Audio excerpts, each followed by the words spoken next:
मुख्य बात है गीता ज्ञान देने वाला गीतापति भगवान कौन है? The main thing is who God, the husband of the Gita, who gives the knowledge of the Gita is. उन सन्यासियों ने तो बता दिया गीता ज्ञान देने वाला कृष्ण भगवान है। Those sannyasis have said that it is God Krishna who gives the knowledge of the Gita.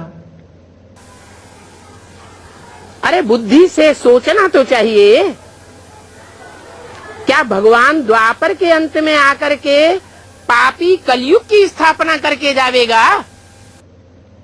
Array, you should at least think through the intellect. Will God come at the end of the copper age and go after establishing the sinful iron age? भगवान आकर के पाप की दुनिया की स्थापना करता है। Does God come and establish the sinful world? अरे भगवान आकर के तो सारी दुनिया को पलट देता है। Array, God comes and transforms the entire world. पाप की दुनिया को बदल करके पुण्य आत्माओं की दुनिया बनाकर जाता है। He transforms the sinful world into the world of noble souls and then goes.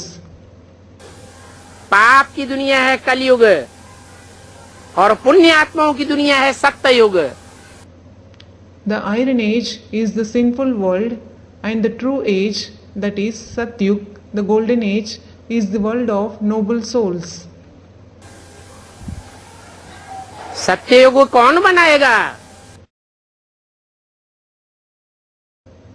Who will make the true age? सत्ययुग जो सत्य होगा, सच्चा होगा 100%, वो ही सत्ययुग बना सकता है। Only the one who is 100% truthful can establish the true age, the golden age. कहते भी हैं सत्य चित्त आनंद।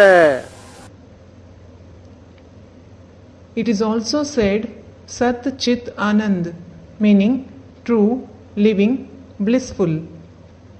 किसका नाम है? Whose name is it? है? मनुष्यों का नाम है? Is it the name of the human beings? देवताओं का नाम है?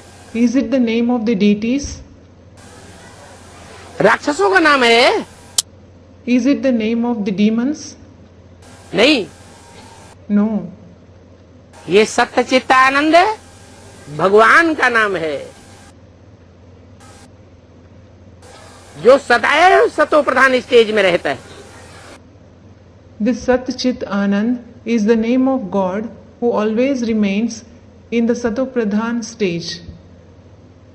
Satopradhan meaning consisting in the qualities of goodness and purity. सदा शिव है, He is Sadashiva meaning always beneficial. इस तमो प्रधान कलयुगी दुनिया में आता है, पाप की पतित दुनिया में आता है। He comes in this Tamopradhan meaning dominated by darkness and ignorance, Iron Age world. He comes in the sinful degraded world. तो भी मन बुद्धि से सदैव सतो प्रधान है। Even then, he is always Satopradhan through the mind and intellect. सात्विक stage में रह करके पार्ट बजाने वाला है। He is the one who plays a role while remaining in the Sattvic, that is pure stage. तो ये बात भी पक्की बतानी है कि गीता का भगवान कोई देहधारी मनुष्य राम या कृष्ण नहीं हो सकता। So, you should definitely tell them this too, that any bodily human being, Ram or Krishna, cannot be God of the Gita. ये तो देवताएं हैं। They are the deities, भगवान तो निराकार है। whereas God is incorporeal. सदैव ज्योति बिंदु है। He is always a point of light.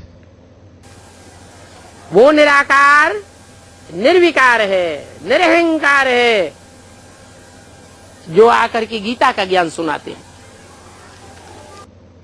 That incorporeal one who narrates the knowledge of the Gita on coming is voiceless and egoless.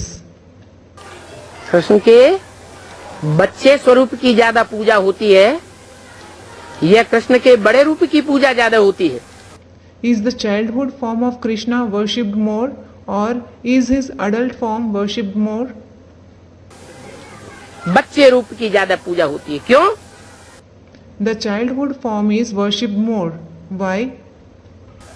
इसलिए कि बच्चा ये भगवान नहीं बनता, बच्चा और बड़ा। It is because a child, God doesn't become a child or an adult. भगवान न बच्चा बनता है न बड़ा नारायण बनता है। कहते हैं ना, हे Krishna Narayan Vasudev. God neither becomes a child nor the adult Narayan. They say, Hey Krishna Narayan Vasudev, don't they? ये कृष्ण नारायण वासुदेव किसका नाम है? Whose names are Krishna, Narayan, Vasudev? एक ही आत्मा के ये नाम है। These are the names of the same soul. Narayan तो नर बनता है, It is a man who becomes Narayan. और नर को नारायण बनाने वाला वही परमपिता परमात्मा एक सच्चिदानंद शिव है। And the one who transforms a man into Narayan is that Supreme Father, Supreme Soul, the one who is true, living and blissful, Shiva himself. कोई मनुष्य आत्मा नहीं हो सकती। It can't be any human soul.